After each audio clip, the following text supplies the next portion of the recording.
For decades, the global fruit economy has been rigorously filtered by shelf life and shipping durability. This logistical tyranny leaves the most nutritionally complex crops in the margins of history, discarded by a system designed for speed rather than substance. This is the story of a botanical outlier, a fruit that produces for 50 years and rivals the combined antioxidant profile of blueberries and the vitamin density of oranges. While conventional agriculture ignored it in favor of rapid annual cycles, a new wave of greenhouse and hydroponic innovators is dismantling these limitations. We trace the journey of this forgotten cultivar from total obscurity to the forefront of the functional food revolution. Yet, the reason for its historical absence is not found in the field. The primary barrier to entry for this botanical outlier is not biological, but financial. While pests, climate fluctuations, and soil composition pose tangible challenges to any agricultural endeavor, the suppression of this specific cultivar begins before the first seed touches the soil. Modern agricultural lending structures are predominantly geared towards annual crops, creating a systemic filter that eliminates long-term biological investments. These financial models prioritize short-term capital turnover, favoring rapid-cycle commodities like corn,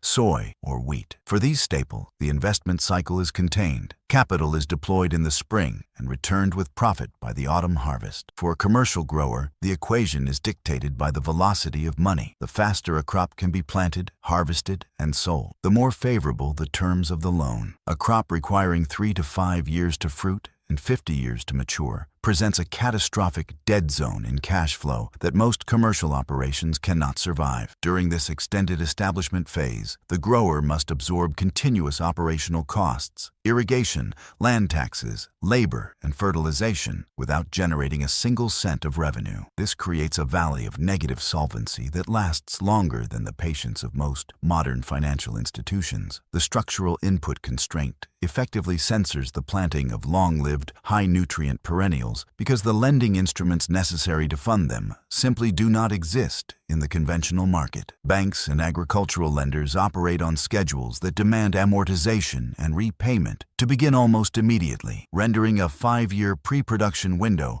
practically unfinanceable within the standard 5 to 10-year horizons favored by the industry. While a blueberry bush might seem like a comparable perennial investment, the economic reality is distinct. A blueberry operation typically fits within standard agricultural loans because the bush creates a predictable return on investment within a few years and maintains a productive lifespan of 10 to 20 years. This time frame aligns with the forecasting strategies common in corporate farming. In stark contrast, the 50-year cultivar demands a generational investment strategy. The capital commitment required for this crop extends far beyond the typical quarter-century forecasting models used by agribusiness conglomerates. Consequently, the economic viability of such a long-lived plant is often dismissed before its cultivation even begins, rejected due to the fundamental mismatch between its biological timeline and the rigid expectations of financial liquidity. The soil requirements and root system establishment for such longevity differ fundamentally from the shallow-rooting, rapid-cycle crops that dominate the market. A plant designed to produce fruit for half a century must invest significant energy into developing a deep, robust root architecture capable of sustaining decades of nutrient uptake. This biological necessity requires soil preparation and land management practices that look forward by decades, not seasons. However, the modern obsession with efficiency discourages this type of foundational patience. The tension lies between the biological imperative of the plant, which seeks longevity and stability, and the economic imperative of the grower, which seeks liquidity and immediate yield.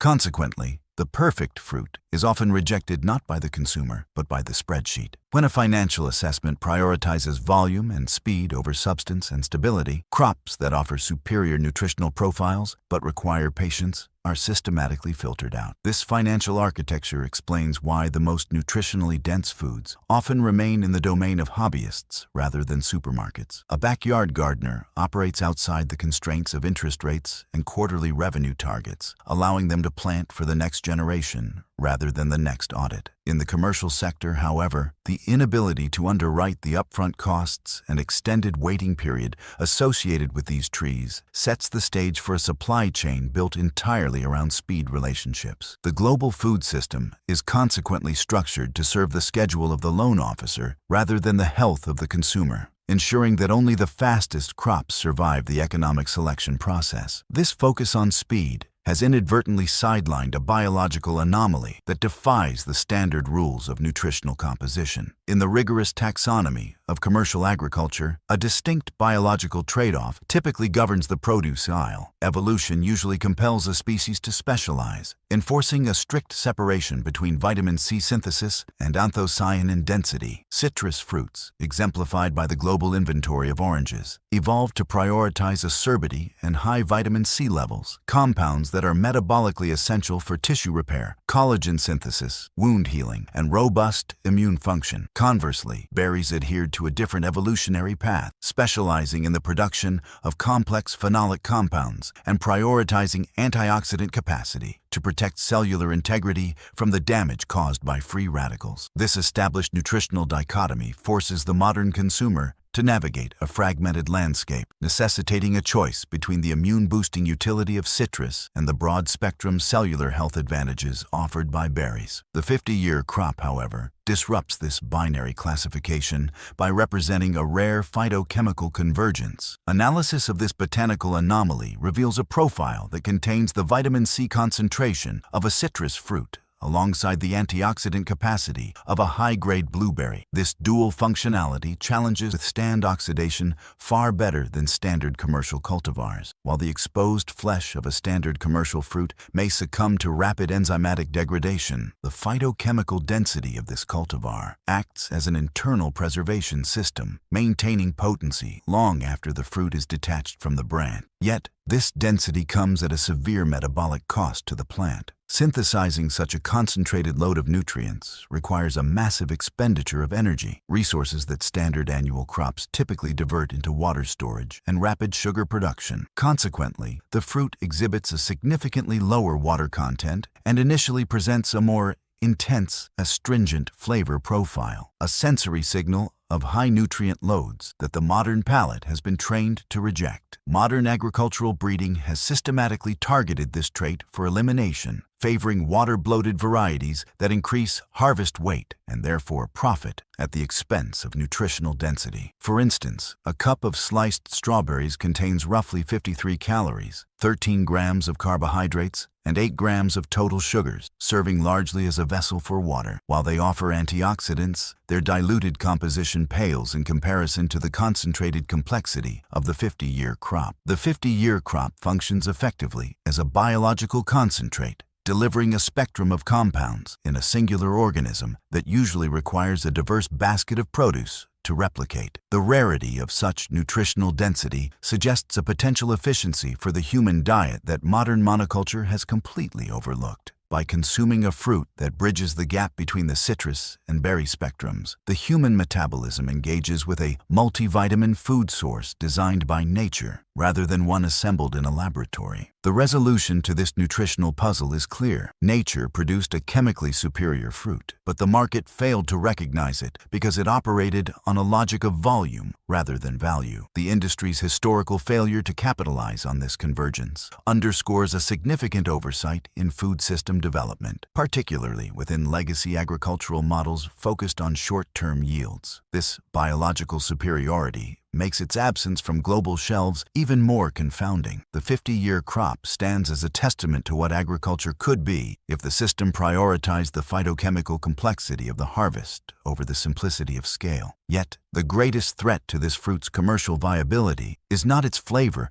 or its financing, but its inability to survive the violent calibration of the modern packing line. The global food system functions effectively as a high-velocity mechanical sorting machine, a vast industrial apparatus designed to prioritize volume over vulnerability. Every day, millions of tons of produce enter a standardized gauntlet of aggressive washing channels, pneumatic drops, and high-impact sorting lines. Within this relentless infrastructure, fruits possessing thin skins, high moisture content, or irregular biological geometries routinely jam the gears of the process. The system operates on a binary logic. Durability equals viability, while fragility equals waste. The 50-year crop, despite its superior phytochemical density, possesses a fatal structural flaw in the eyes of this machine, a profoundly delicate dermal layer. This thin skin ruptures almost instantly under the crushing pressure of automated harvesters and vast bulk sorting bins. While the industry has optimized the genetics of the commercial blueberry to create a fruit armored with a firm, waxy cuticle, this ancient cultivar retains a softness that evolution intended for immediate consumption, not global logistic. The tyranny of the thin skin dictates that the fruit cannot withstand the ballistic impacts of a modern packhouse. Mechanical harvesting is typically the non-negotiable prerequisite for scaling agricultural production to meet global demand. Giant shakers and rotating tines move through conventional berry fields, stripping bushes in seconds to fill waiting hoppers. When applied to this specific crop, however, the violence of the mechanism turns the delicate berries into a shapeless pulp before they even possess the chance to leave the furrow. The physical vulnerability of the skin creates immediate bleed issues, where even minor abrasions cause juice to leak, fusing the harvest into a sticky, fermenting mass that defies separation. Consequently, the fruit is rendered completely incompatible with traditional conveyor belt grading systems. Optical sorters and weight-based graders require a distinct, separate object to roll smoothly across a belt for analysis. Because this fruit tends to agglomerate or crush when piled, the machinery simply cannot process it as a distinct unit of inventory. This physical incompatibility creates a rigorous process filter that systematically eliminates the fruit from fresh market consideration, regardless of its potential value to human health. Historical attempts to commercialize the crop floundered precisely on this logistical reef. The agricultural infrastructure of the 20th century refused to adapt its steel and rubber to the specific biology of the plant. Instead, the market demanded a botanical durability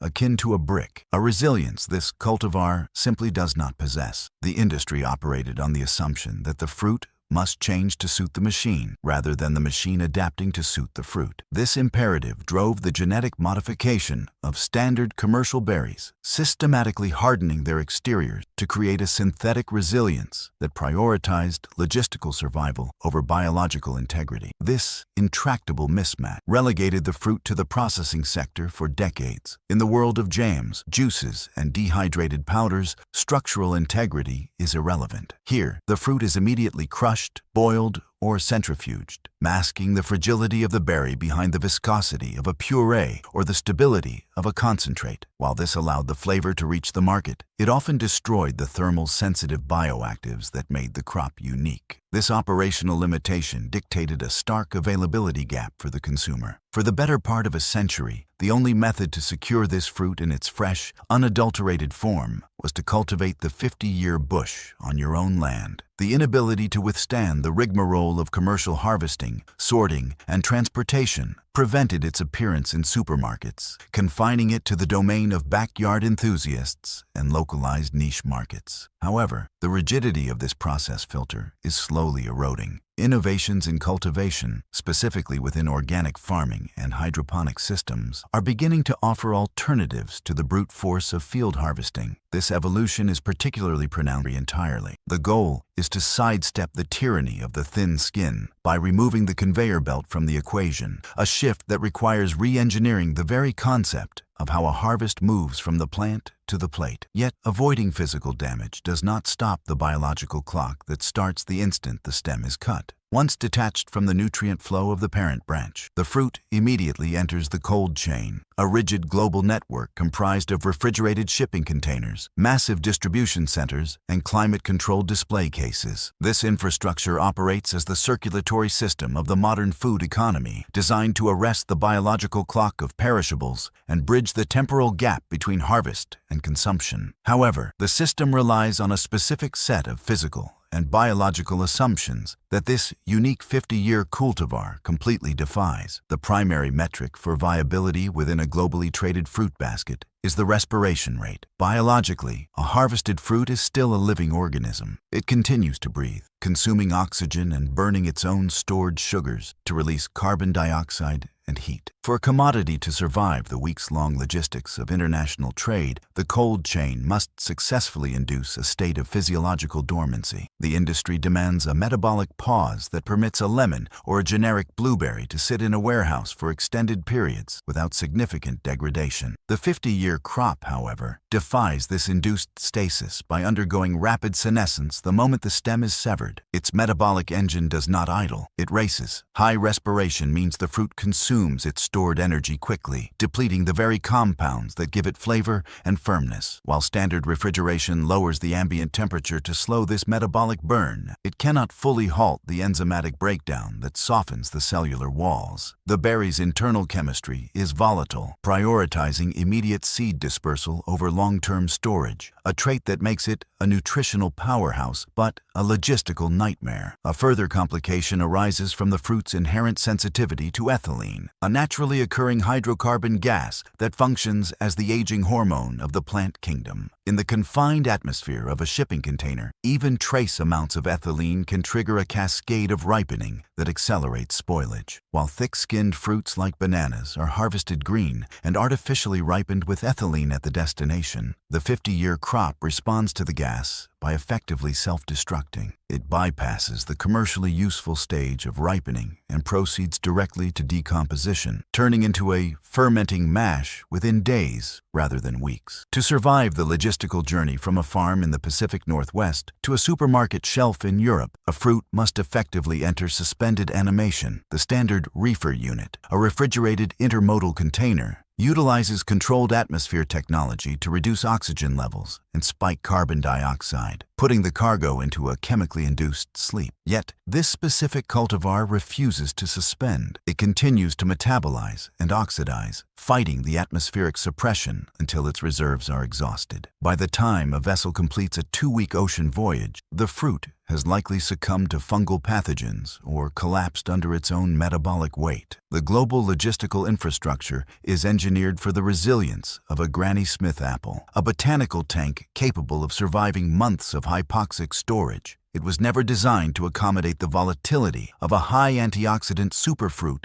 that possesses the shelf stability of a raw oyster. This mismatch forces a stark choice upon the industry. Either alter the biology of the fruit through aggressive genetic modification to suppress its natural respiration, or fundamentally alter the speed of the supply chain. For the vast majority of the 20th century, the rigorous economics of transport dictated the outcome. While air freight could theoretically transport such volatile crops rapidly enough to preserve their quality, the cost differential between air and sea transport created an insurmountable economic barrier. The price per kilogram to fly a heavy, water-laden perishable was astronomically higher than the potential market premium, rendering rapid distribution financially impossible. Consequently, the cold chain acted as the final, silent gatekeeper. It functioned as a filter that allowed passage only to those organisms that could withstand the slow, cold friction of sea freight, effectively barring entry to any nutritional treasure that could not survive the requisite weeks in the dark hold of a cargo ship. However, this rigid economic equation is beginning to fracture under a new kind of pressure. The feedback loop of the global agricultural market is finally shifting, driven by a relentless surge in consumer demand for functional food. For decades, the primary signal sent to commercial growers was a request for cosmetic uniformity and shelf stability, but a widespread reevaluation is currently underway. A distinct trend towards superfoods and exotic flavors is forcing the industry to reconsider the commercial viability of the 50-year crop. This is not merely a shift in taste, but a fundamental realignment of value, where the antioxidant capacity and immune-boosting properties of the fruit finally outweigh the logistical difficulty of its transport. The solution to the historical problems of shelf life and fragility has emerged not in the slow, uncertain field of genetic breeding, but in the precise engineering of controlled environment agriculture, or CEA. Hydroponic systems and high-tech greenhouses are revolutionizing the production of these specialty fruits by physically relocating the farm to the city limits. This technological intervention allows the crop to be grown adjacent to the point of consumption, a strategic move that bypasses the long-haul cold chain entirely. The adoption of these systems varies by geography, reflecting distinct market pressures. In Europe, the shift is dominated by advanced organic greenhouse production, while the Asia-Pacific region is rapidly deploying vertical hydroponic systems to satisfy the intense demand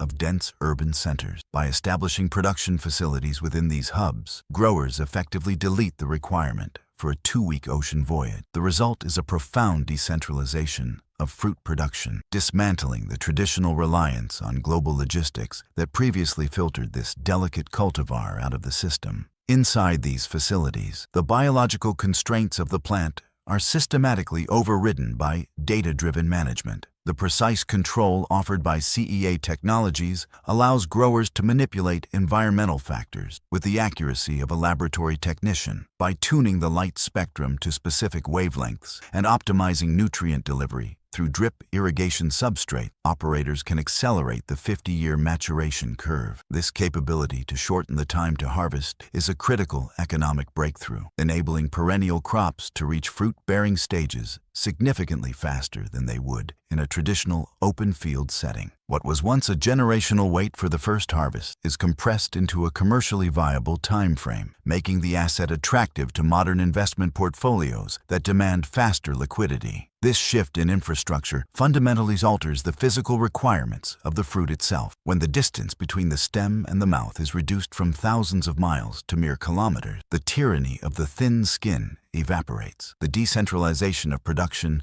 removes the requirement for brick-like durability, allowing the fruit to be harvested at peak ripeness rather than in a premature, starchy state. This transition preserves the delicate texture and, more importantly, the optimal nutritional profile that originally triggered the senescence issues in the cold chain. The fruit no longer needs to survive a month in a hypoxic container. It only needs to survive a morning delivery run. Furthermore, the architecture of the farm is changing to match the economics of the crop. Vertical farming techniques are maximizing yield per square foot, offsetting the lower planting density typically associated with perennial bushes. In these vertical systems, the specific application of substrate cultivation in protective tunnels shields the delicate dermal layer from the abrasive forces of wind and rain. The controlled environment acts as a sterile shield, protecting the crop from the variable chaos of nature that usually necessitates a thick protective skin. These advanced cultivation methods are crucial for overcoming the inherent perishability that defined the crop's history. The market for specialty fruits is expanding, particularly within the nutraceutical and supplement sectors. As berry-based extracts gain popularity in North America and Europe, specifically for their perceived anti-inflammatory and immune-boosting properties, the ability to guarantee a consistent, high-potency supply becomes the new currency of the industry. This creates a powerful feedback loop. Consumer demand for health benefits drives technological innovation, which in turn forces the industry to invest in a previously ignored biological asset. The system is no longer filtering the fruit out based on its structural weaknesses. Instead, the infrastructure is being completely redesigned to accommodate its biological strengths. The map of global agriculture is being redrawn, not by explorers, but by engineers who have realized that if the fruit cannot travel to the market must be built around the fruit. The output of this systemic reorganization is not merely a new fruit on the shelf, but the creation of a diversified product ecosystem that is fundamentally altering global agricultural valuations. What was once a botanical curiosity relegated to the fringes of the garden is now propelling a broad market projected to reach USD $227.5 billion by 2034, expanding at a compound annual growth rate of 5.9%. This massive valuation reflects a decisive move away from the fragility of the fresh supply chain toward a robust infrastructure built on processing and preservation. While the expansion of local greenhouse networks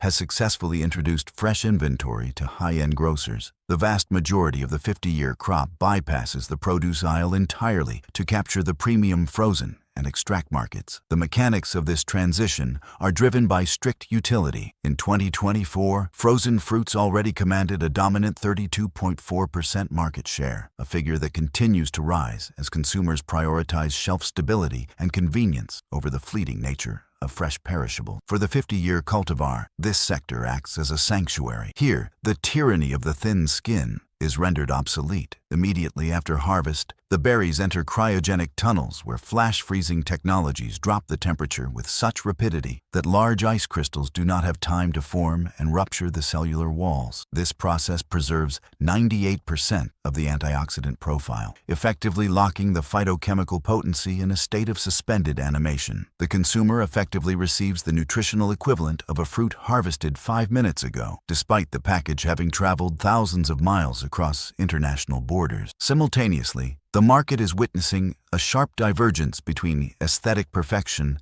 and functional density. The industrial logic that prizes a wax-coated apple for its visual sheen is being dismantled by the rise of the ingredient sector. The growth of dried and dehydrated products, currently expanding at a comprehensive annual growth rate of 7.1%, is fueled by a demand for healthy, durable snacks that require no refrigeration. In this specific format, the 50-year crop is desiccated, removing the water weight that complicates logistics while simultaneously intensifying the flavor profile. The result is a transportable nutrient density that integrates seamlessly into the global pantry, appearing in trail mixes, granola formulations, and health bars where the structural integrity of the original berry is irrelevant. By eliminating moisture, the industry transforms a highly perishable headache into a stable, globally tradable commodity. Further up the value chain, the nutraceutical and supplement sector is aggressively capitalizing on the fruit's chemical complexity, growing at a steady 5% rate. This category indicates a robust and increasing demand for concentrated fruit nutrients delivered in non-perishable forms like powders and extracts. Here, the fruit is pulverized and refined into an elixir of pure bioavailability. By converting the crop into a fine, water-soluble powder, processors bypass the fresh supply chain entirely. This conversion not only eliminates the risk of spoilage, but also eradicates the exorbitant costs associated with cold chain complexity and risk management. This format allows the crop to become the backbone of a new functional wellness category, serving as a primary input for customers who value the metabolic output of their food more than the experience of chewing it. Investors, previously wary of the long dormancy periods associated with the cultivar, are finally recognizing the perennial bush as a stable asset class rather than a liability. Unlike annual row crops that require high-velocity capital turnover and constant reseeding, the 50-year plant represents a compounding biological yielding asset. Once established, the input costs plummet while the yield stabilizes, creating a long-term revenue curve that aligns with the horizons of institutional capital. Blueberries currently dominate the premium segment of this economy, but the growth trajectory for exotic variants is outpacing conventional berries as market awareness deepens. The result is a permanent alteration of the global fruit basket. The monopoly of citrus and conventional berries is ending, making room for a third pillar of agriculture that values longevity over speed